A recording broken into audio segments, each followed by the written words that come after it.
The Senate, by a vote of 92 yeas to 3 nays on November 27, 1973, having confirmed the nomination of Gerald R. Ford of the state of Michigan to be Vice President of the United States, and the House of Representatives, by a vote of 387 yeas to 35 nays, on today having confirmed the nomination of Gerald R. Ford of the state of Michigan to be Vice President of the United States, the proceedings required by Section 2 of the 25th Amendment to the United States Constitution have been complied with. The gentleman from Michigan, Mr. Gerald R. Ford, has advised the chair that he has transmitted his letter of resignation as a representative of the 5th District of the state of Michigan to the governor and the secretary of the state of Michigan as required by the law of that state. The chair now requests the Chief Justice of the United States to administer the oath of office to the Vice President. Raise your right hand, Mr. Ford, and place your hand on the Bible. And repeat after me. I, Gerald R. Ford, do solemnly swear. I, Gerald R. Ford, do solemnly swear that I will support and defend the Constitution of the United States. That I will support and defend the Constitution of the United States. Against all enemies, foreign and domestic. Against all enemies, foreign and domestic. That I will bear true faith and allegiance to the same. That I will bear true faith and allegiance to the same. That I take this obligation freely. That I take this obligation freely. Without any mental reservation or purpose of evasion. Without any mental reservation or purpose of evasion. And that I will well and faithfully discharge. That I will well and faithfully discharge. The duties of the office. The duties of the office. On which I am about to enter. Of the office on which I'm about to enter. So help me God. So help me God.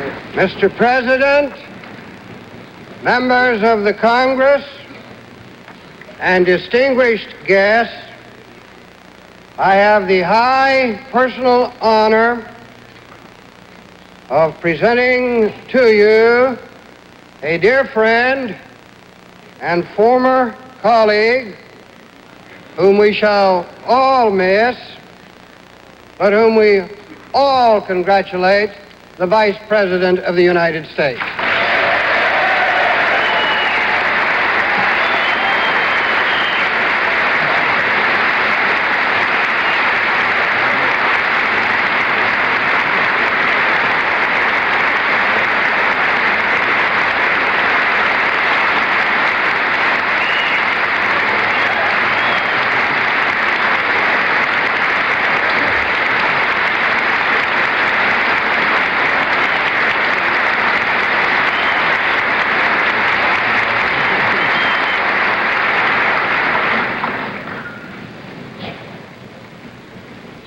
Mr. President, Mr. Speaker, Mr. Chief Justice, Mr. President pro tempore, distinguished guests, and friends. Together, we have made history here today. For the first time, we have carried out the commands of the 25th Amendment.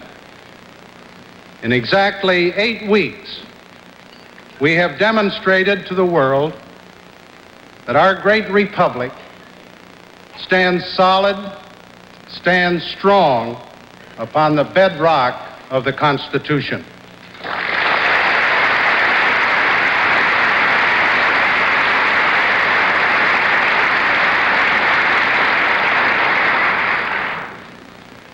I'm a Ford, not a Lincoln.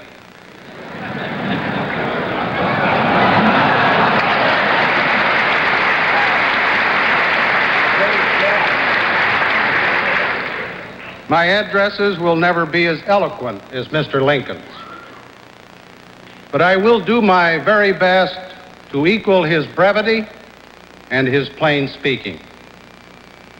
I'm deeply grateful to you, Mr. President, for the trust and the confidence your nomination implied.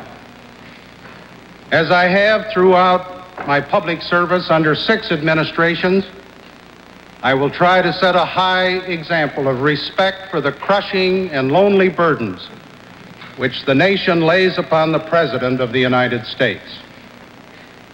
Mr. President, you have my support and my loyalty.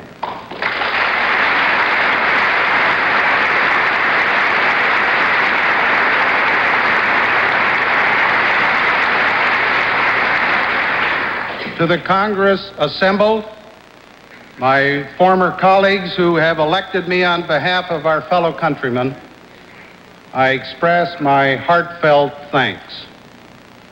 As a man of the Congress, let me reaffirm my conviction that the collective wisdom of our 2 great legislative bodies, while not infallible, will in the end serve the people faithfully and very, very well.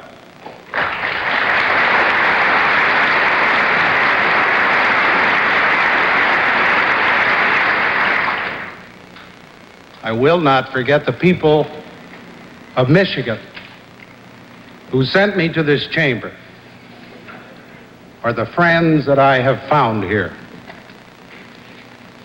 Mr. Speaker, I understand that the United States Senate intends in a very few minutes to bind me by its rules. For their presiding officer, this amounts practically to a vow of silence. Mr. Speaker, you know how difficult this is going to be for me.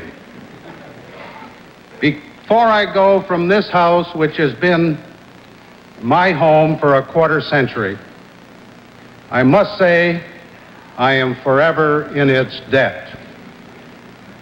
And particularly, Mr. Speaker, thank you for your friendship, which I certainly am not leaving. To you, Mr. Speaker, and to all of my friends here, however you voted an hour ago, I say a very fond goodbye.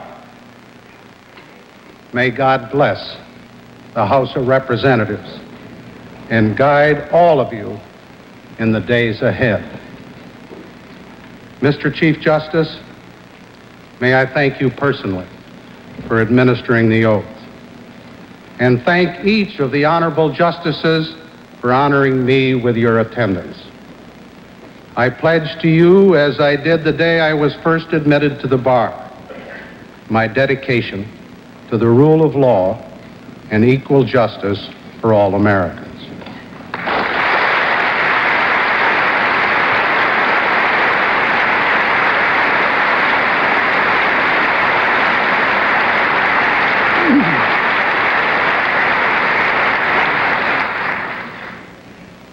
For standing by my side, as she always has, there are no words to tell you, my dear wife and mother of our 4 wonderful children,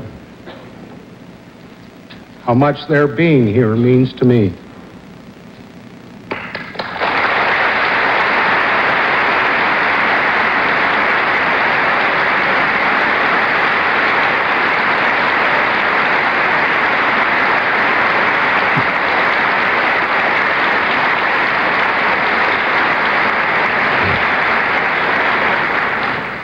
As I look into the faces that fill this familiar room, and as I imagine those faces in other rooms across the land, I do not see members of the legislative branch, or the executive branch, or the judicial branch though I am very much aware of the importance of keeping the separate but co-equal branches of our federal government in balance. I do not see senators or representatives, nor do I see Republicans or Democrats.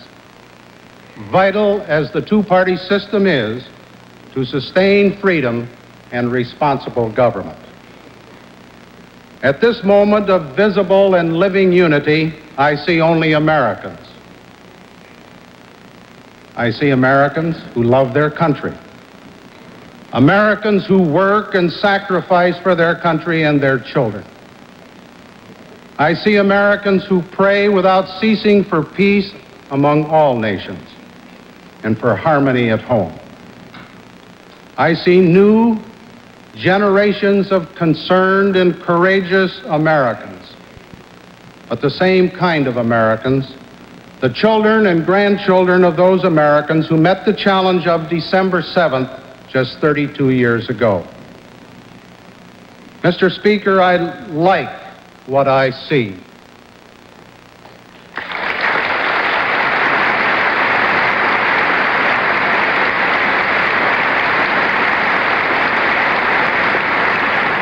Mr. Speaker, I am not discouraged.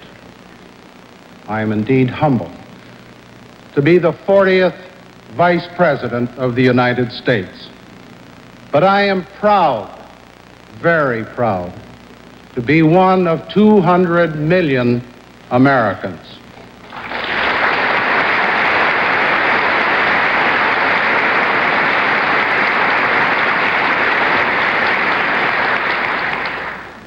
I promise my fellow citizens only this: to uphold the Constitution, to do what is right as God gives me to see the right, and within the limited powers and duties of the Vice Presidency, to do the very best that I can for America.